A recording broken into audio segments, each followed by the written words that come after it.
All right, everyone. Thank you so much for joining me today. I am playing around in Restream today, so if it's a little glitchy, just bear with me. Luke Matthews is already in the comments, stirring up all kinds of shit. So I'm gonna go ahead and bring my guest out.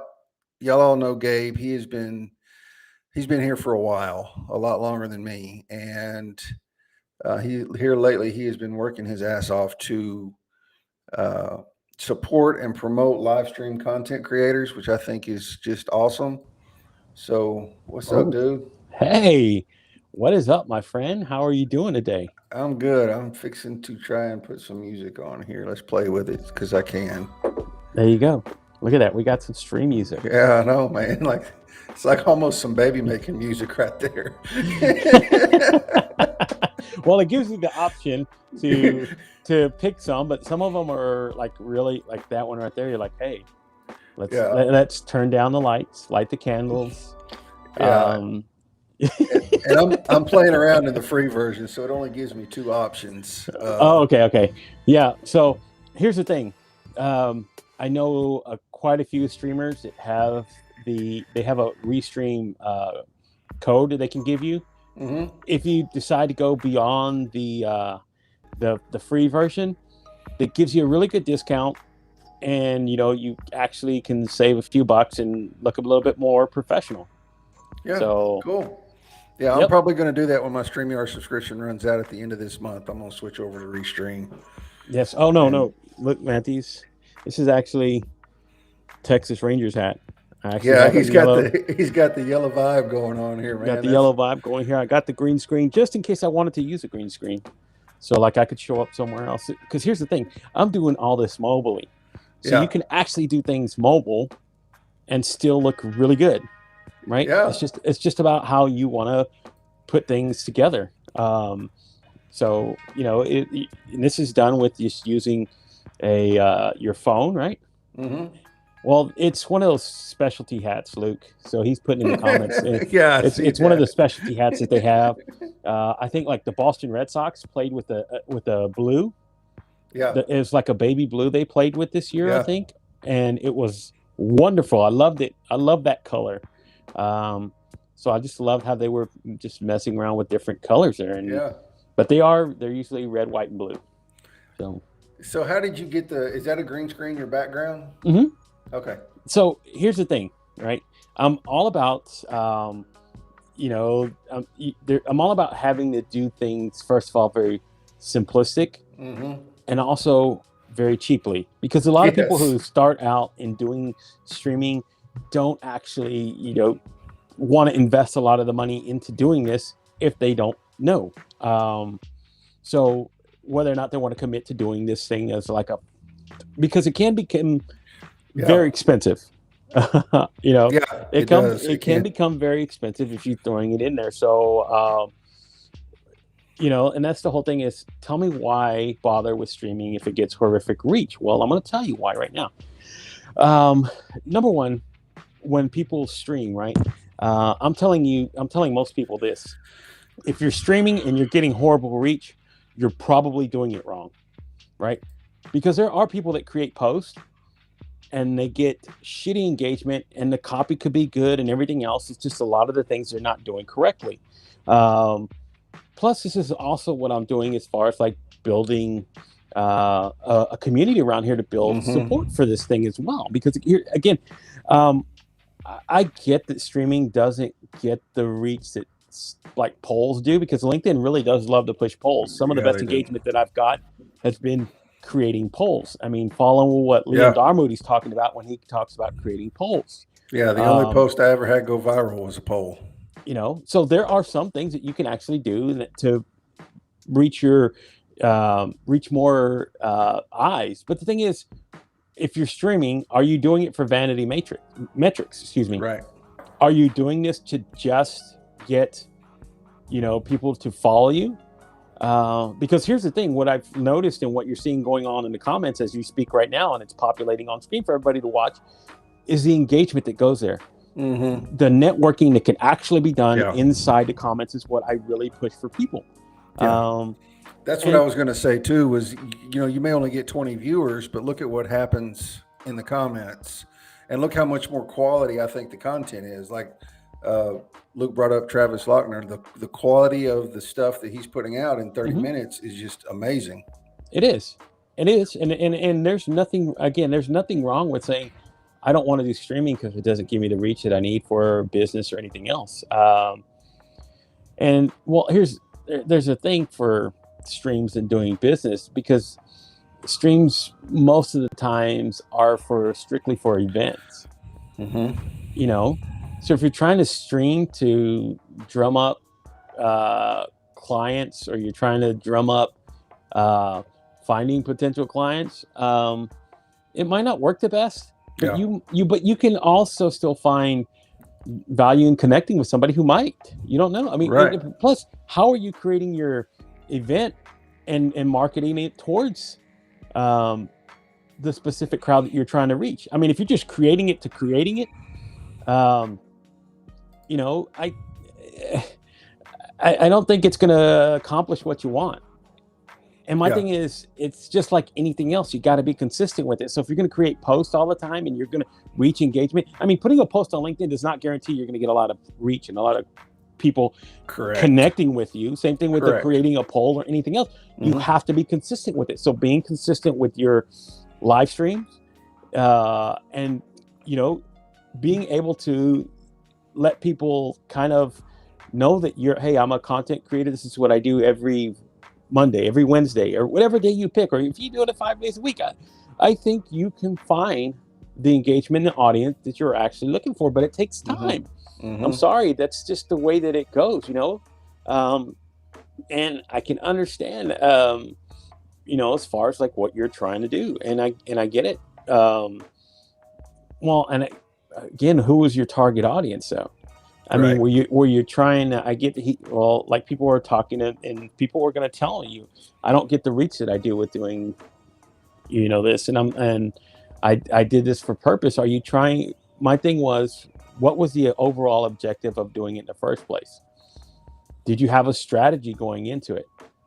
I mean, if you're just going to throw things willy-nilly, I'm sorry, it's not going to work that way. I've seen streamers who've actually created with purpose and have gotten the reach and have built authority and have found ways to create courses and find business and find clients and remote produce for people. It just depends on what your objective is and how much you're willing to do it. So if you're not really into wanting to throw your time and effort into what you're creating as a streamer, you're probably not going to get the outcome that you're looking for.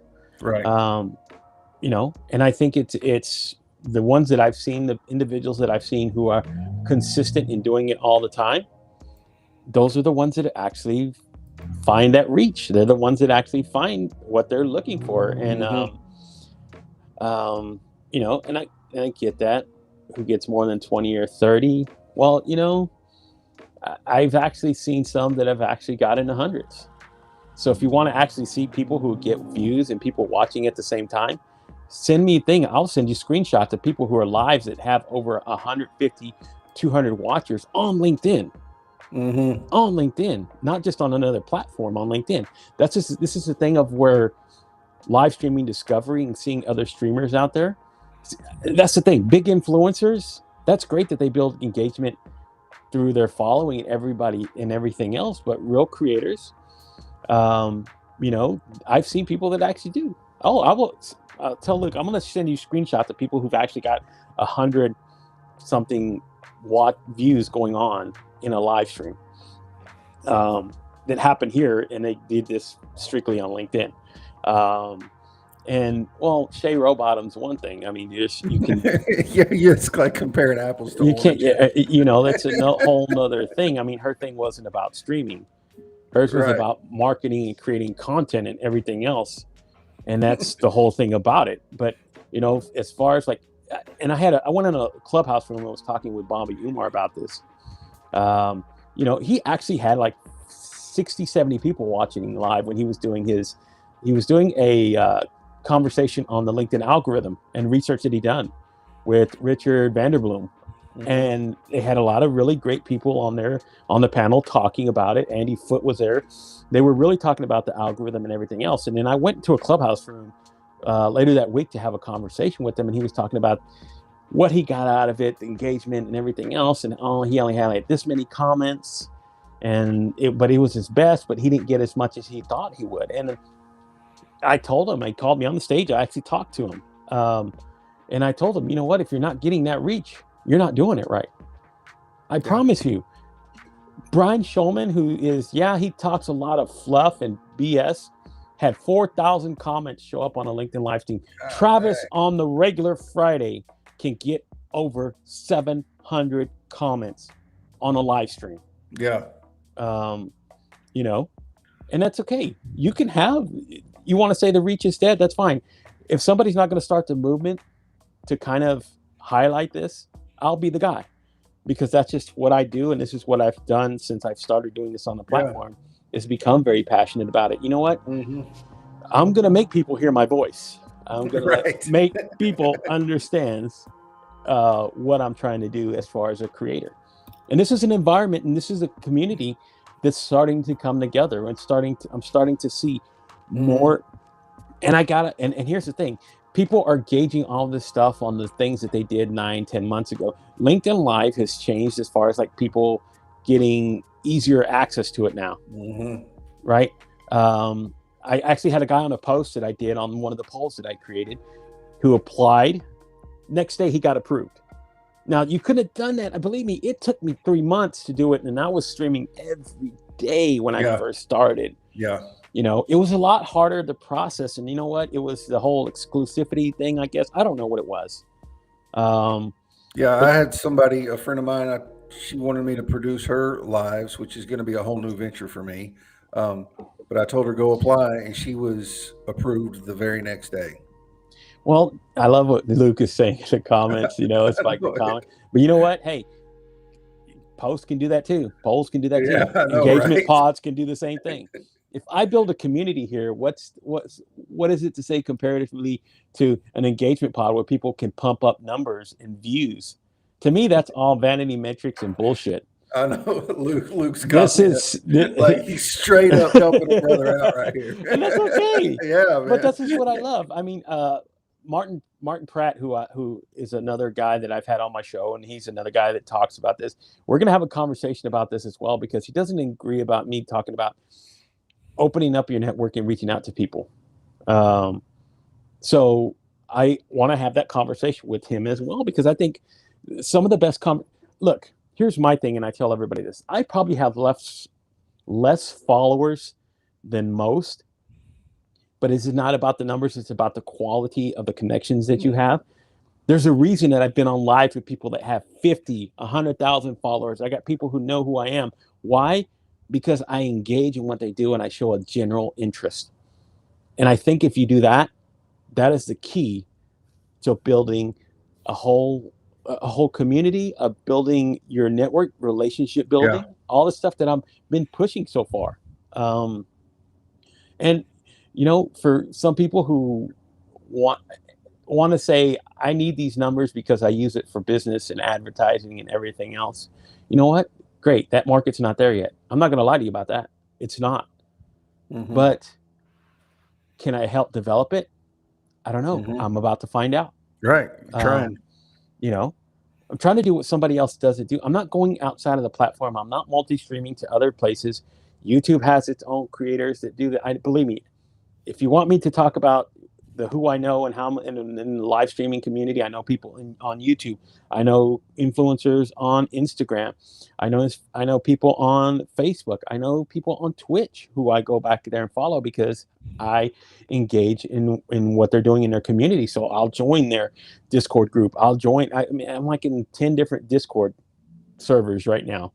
And that's part of it is saying, you know what, I want to go, because there's people are more willing to be open to talking to you about giving you knowledge or giving you an opportunity to kind of learn from them when you show an interest in what they're doing. And that's exactly what I'm trying to do, is trying to do that in as many places that I possibly can. And I'm not going outside of the LinkedIn community, because I've decided that for me, and use everybody, whatever word you want to use, the niche word. Okay, this is my niche then. Fine.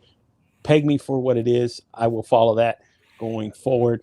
But I am going to concentrate all my efforts in making this a bigger, more inclusive, more diverse community of live stream, of creators and people who are wanting to come in this fold.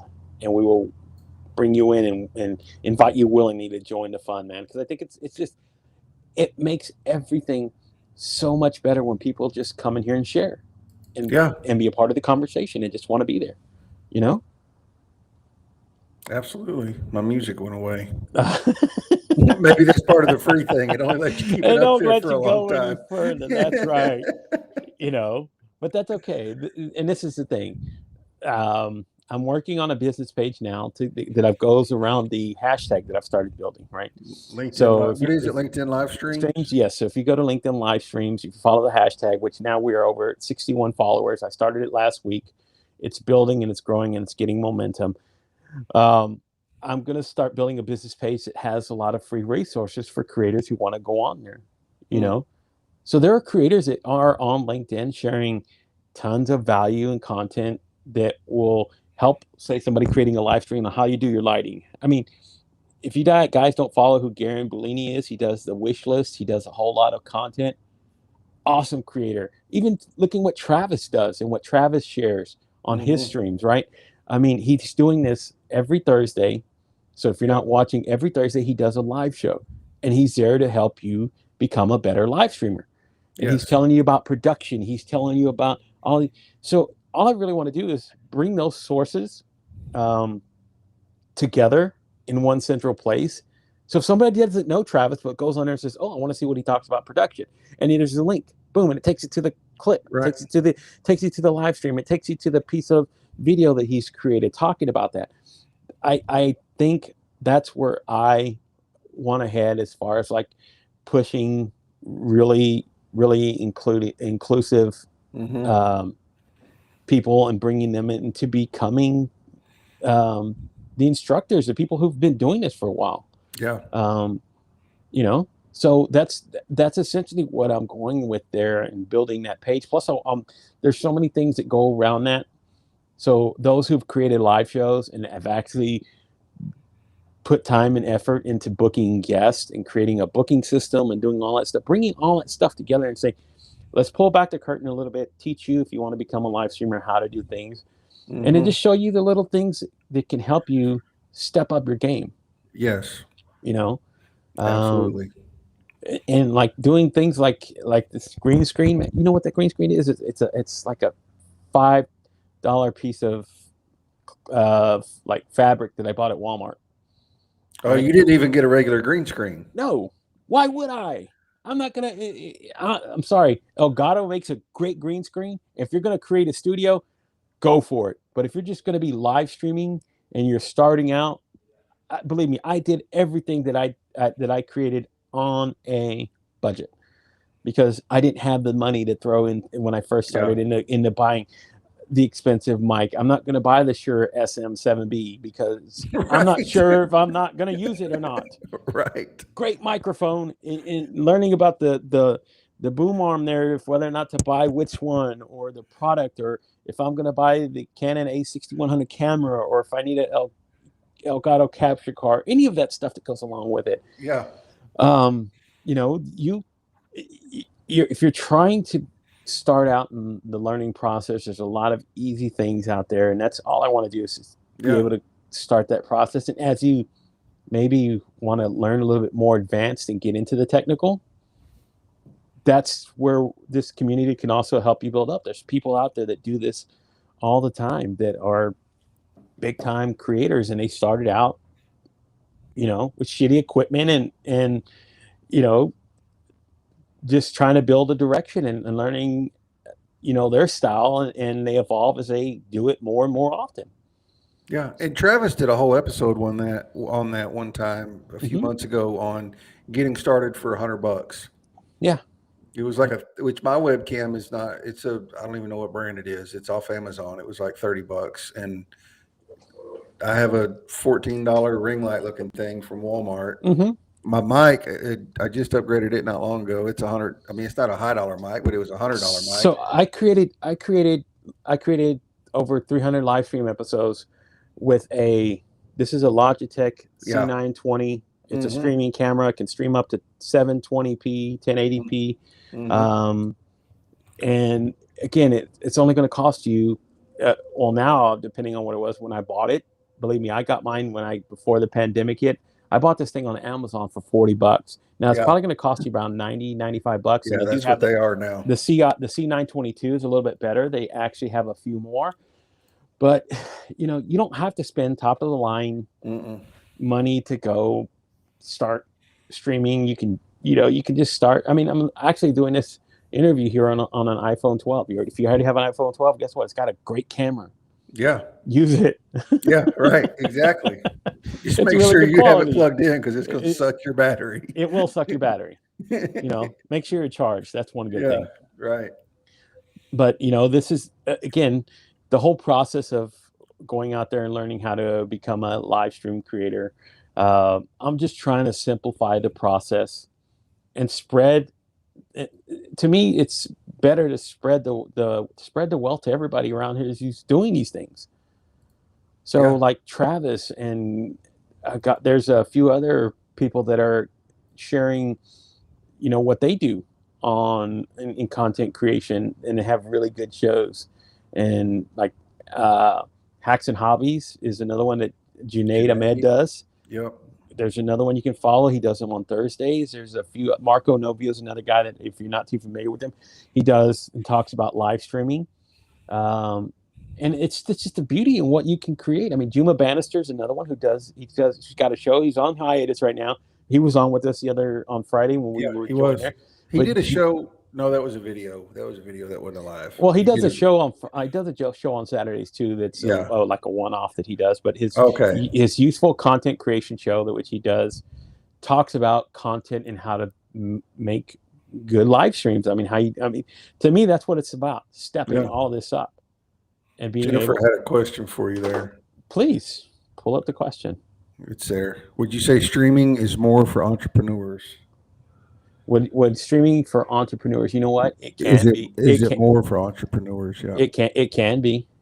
If you wanted to, so like, I'm going to use this guy, and people, I might hear shit for it, but Adam Posner has built his authority as a recruiter through live streaming and building up. He's got NHP Talent Group, he is a recruiter, and he does. But the live streams he's created and the podcast that he created that went along with it, he's been able to build an authority. I mean, he's about to do a course on teaching people how to do what I'm talking about now in creating live streaming and also creating a way to be an authority figure in your field. You can use it. It's a tool. It's a tool like anything else. Right. If you use a hammer to build a house, well, you're going to create something great. If you use a hammer to hit your hand, you're not going to get the same results. Right? Right. It's about the way you use the tool that's really going to affect what the outcome of anything is going to be. So for me, that's why I say it is a tool to use. If you really want to learn, there are people there who can help you. And that's all I'm trying to do, is trying to just teach people how to use these tools properly and helping them reach whatever their objective is in live streaming. If you're doing it to build the vanity numbers, you're going to be disappointed. I'm sorry. You're just going to be disappointed, especially in the very beginning. I've done 3 shows. I've done 10 shows. I got no reach. I got no engagement. Okay. But my thing was, what were you trying to do with it? Right. And like, to clear up for some of y'all that may not know Luke Matthews, he is a social media marketer. So he is very driven by metrics and what's working and what's not working, which is why he doesn't this is an assumption on my part. He's not here to tell me I'm right or wrong, but if you're looking at the metrics all the time to see what's working and not working, what is not working as a social media marketer, then I would assume that that's why he doesn't like live streaming. Yeah. Well, here's the thing. He's in a different mindset. Yeah. Well, I'm going to tell you this, though. we're living in a virtual world now. Yeah. I'm sorry. This is just a reality that we have to face going forward. Yeah. Yeah. You know what? Guess what? People are now more inclined to hop on a Zoom call, have a Zoom conversation, have these huge Zoom panels, and having all these other things happen on video. Why? Because it's easier. I don't have to fly in 50 people from across different places to have the same conversation that we could probably have there. Now, Yeah. there's something great about being in-person networking and speaking at events. That's great. That's starting to come back, right? But there's also something about still what you're doing here and creating video and being Yeah. able to do what we're doing here now. I mean, this is Yeah. part of it for me. It's just saying that you have the opportunity to reach beyond what you possibly could in meeting somebody face to face without having to fly across. You know, if it's worth it to make the trip to fly to wherever, to Phoenix, to go to the conference, cool. But what's great is you could have had a few conversations with these people prior, so you might know something going into Right. that event, and being able to, instead of just meeting this person face to face for the first time, it's almost taking the way of phone calls in some situations. Is let's hop on a Zoom call, let's hop on a conversation. You know, I think that is awesome. And I don't want to mess up your name. Shabnam? I'm sorry. If I'm messing it up, I'm sorry. Shabnam. Yeah. Shabnam, yeah. Start streaming to have conversations who have engaged with their static comment. That's like an awesome, that's one of the reasons I started out doing it, was to highlight people in my network, but also to get to know people that I'd met in the comments. And so I was treating it like a networking Zoom call or whatever you want to call it, with live audience interaction. And I just had a blast doing that. And my thing is, right now, it's probably not great for a lot of people to do this into their, like, to put into their social media strategy at this point. But I'm pushing to change that stigma. I'm really pushing to change the way that this live streaming is looked at, especially here on a business platform where people come here to network and people come here to watch and learn from other individuals who are, professionals in their field. So if there's somebody who talks about real estate and that's what they create and talk about, there's ways that you can reach to that market. Yeah. You know, search hashtags that say real estate. Search for just go do in a search bar and LinkedIn and type in real estate and see how many people come up. They're not people in your network, and just go to, and again, that's what I'm trying to do for live streams. It's just essentially bring all that together, because there's a diverse amount of conversations and discussions that happen that aren't going to resonate with everybody. Right. But if I still have a place to bring everything together, and somebody who might want to come there and say, somebody told me about this individual, and they talk about this every Thursday on their shows. They talk about like what you're going to do tonight, and the stigma, what you and Nathan talk about, and going into talking about mental health and the things that go all around that. Cool. That's one thing that somebody might be interested in watching, that you might be able to change their opinion or what they think about. Right. You know, and this is what this does. This is all this can do. And here's the thing. Once you're done with all of this, there's so many different things you can do. That you can create micro content, you can cut it down, you can control digital assets, make 30-minute snippets to put on your profile, or to, just anything that you can actually do with this. And plus, it lives on beyond you. You know, there's motivational speakers like Zig Ziglar, who's one of them. He's no longer here, but the videos that he's created that are shared on everywhere YouTube continue to grow on and on and on to inspire people. This is again, that's why it's called a digital asset. It's something that can continue on and provide value and impact beyond what you do as a person on this planet, when whatever it is. So nobody knows how this is going to reach or connect with somebody at this point. Right. 10 years down the road, somebody could find this video and like watch it, and it's like, man, this is what I needed. Yeah, it might be corny to say that, but it's truth. People find value in the dumbest things. I know, right? My life got changed Literally, this is a story that I'm sharing.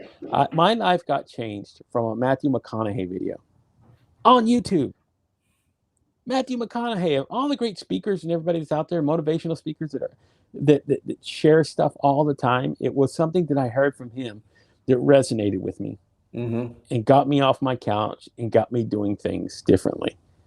So you don't know where that's going to come from. You don't know where that potential impact that message you need to hear is going to come from, and it could come from one of your conversations. So this is what I say. It's all about this, you know.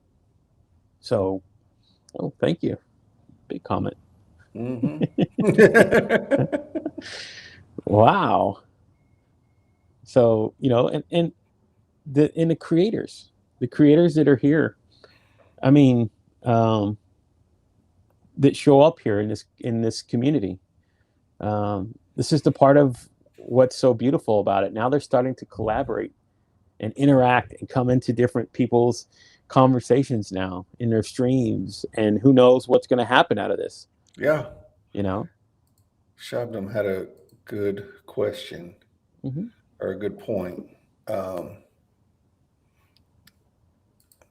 In your opinion, what's the best format for a stream? Solo interviews, or just random each time? In my opinion, I love interviews. Me. Now I can go monologuing and talk for an hour by myself. I know it just blows me away. I can talk. You let me talk, I will continue to talk for as long as you allow me to talk. But the reason I love interviews is because, number one, I get to take in a different perspective from somebody else. This is what I enjoy about it. Like, so when people have me on their shows, or I've done interviews with people, I take something away from every single conversation that I have with them. Yeah. So for me, I enjoy interviews, but there are people that, you know what, I don't want to do an interview show. I want to talk about subject matter, and go for it. Yeah, it's really whatever you want to do. Like you said earlier, know your target audience, but what do you want to do with it? Like I do strictly interviews. I don't do any solo stuff because I'm not just great at monologuing for however long. And my thing is this, and this is a question every person who's considering doing this should ask themselves at some point. So even if you just started willy-nilly, right? Kind of like what you did with a whole bunch of buddies, we got onto us. Here's the thing. Why do you want to do it? What's your purpose behind doing this? Because I'm going to tell you what, once you start doing it, it evolves into something else. Because you start learning there's different things that come out of having the opportunity to have conversations with people. And for me, that's for me is the value in why I love doing strictly, well, not strictly interviews, but why I love doing interviews. Because again, again, it's like me reading a book out to everybody here and getting to open the door to somebody and being able to say, hey, this is what this person is about, and this is what they share, and this is what they mean to it. So it to me, it's the fun part of the creation process, and that's just in my opinion. It's not for everybody. You know, for some people, it's about doing the solo shows, and you know, I think that's fine. You want to have a show talking about, like some of the people that do these Amazon Lives, they have to talk about product. Amazon Live, you know, is mostly it's not going to be about the engagement and the interviews there. It's usually more like it's more like a marketplace. So you're going to have to talk about my camera or my product or whatever it is that you're trying to push there. So it might be just a little bit more about those kind of conversations, but it's again, it's about what your objective is when you start doing this. And I start telling people now, sit down after a while and formulate just like you would a social media marketing strategy. Come up with the live stream strategy of what you want to do, who you want to reach, where you want to go with this. You know, it's not that hard to put together a few bullet points about what you want to do or what you think you want to do as a creator, and go for it, and then just start learning. I mean, there's again, that's why I said building this business page and bringing all these resources together, I think will help that process for a lot of people. So when they come in and say, I don't know how to do this, can you help me? Sure. Look, go to the page. This business page has links here on how to do lighting, how to do cheap lighting, how to do, marketing strategy for even doing live streams. There is a strategy behind it. Yeah. So it's just like anything. It's about, the best thing, and I love that Anita had a question there about how long a live stream should be. For me, I think in the range of 30 minutes is a good amount of time to have conversation, because streaming for an hour or 45 minutes, people lose the attention span and people have to go, and it's very hard. It is. Believe me, I used to do hour-long shows. Believe me, I could tell the difference when people. So using things like LinkedIn, that's the only thing I got to say LinkedIn really doesn't have. But you know what? Restream will give it to you. They'll give you some analytics. Is to give you some analytics to kind of judge. And I'm going to tell you, a lot of people, they're there for the jump. When you start going live, you're going to get tons of engagement. People are going to be there. First 5 minutes are probably the key, whether or not people are going to stick around to your conversation or not. Yeah. Because some people jump in the middle of the stream and they might not know what you're talking about or what the talking points are. And I think those first 5 minutes are very key and very vital. So 30 minutes is probably the best way. And it actually, if you have a show intro, if you have, Q&A at the end or whatever, you're going to get a range about 25 minutes where you really have to, talk. So, and I agree with you 100% on that, because like you said, you do a stream for an hour, starting about 20-30 minutes, your viewers start tanking. But for me, it is hard for me, especially like on the on any of them, whether I'm doing Ending the Stigma or So I Did a Thing, is it's hard for me to have a conversation in an hour. Like, we end up covering so much. For me, it gets really good and I want to keep talking, you know what I mean? But your viewership starts going down. So I think you're right. If you're trying to target something or get a product out there or your service out there or a thought out there, it needs to be 30 minutes tops would be a good time length. Which is why Travis always does that. He tries like hell to keep his shows to 30 minutes. Yeah. So I want to answer this because we're trying to stay on a good hard time, which is cool. If you have a hard time, stay with it. Yeah. But he's asking, what are your thoughts on the best platform for streaming and repurposing audio podcasts? So again, what your objective is. What are you trying to do? If it's podcast, believe me, there's Riverside FM, does a great job for podcasting. The audio, it gives you a lot of options. You can still record video through it. But it doesn't allow you to stream to LinkedIn. Now, if you're streaming to LinkedIn, you have a few options. You can go with StreamYard. You can go with Restream. You can go with Be Social. You can Social Live is another one. Vimeo. Those are, I think, the 5 that there are partners with LinkedIn that you can actually stream through their service to go live here on LinkedIn. But some of them are very limited in the capabilities of things you can do. And it depends, again, what your objective is and how creatively you want to do a nice presentation. So, and let me ask you this: can you download just the audio off of Restream? Yes. Okay. Because I know you can do audio. That's what I said. Both of them have their quirks that are real, that people enjoy about what they're using with it. Like I said, I've used both ad nauseum. Like StreamYard lets you do separate tracks, downloading audio. I didn't know that. I've never downloaded just the audio, but I didn't know that.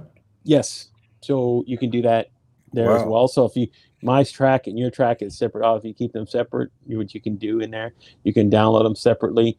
But like Restream has this, like here. So if you want to bring the chat in interactively, Restream allows you to do this.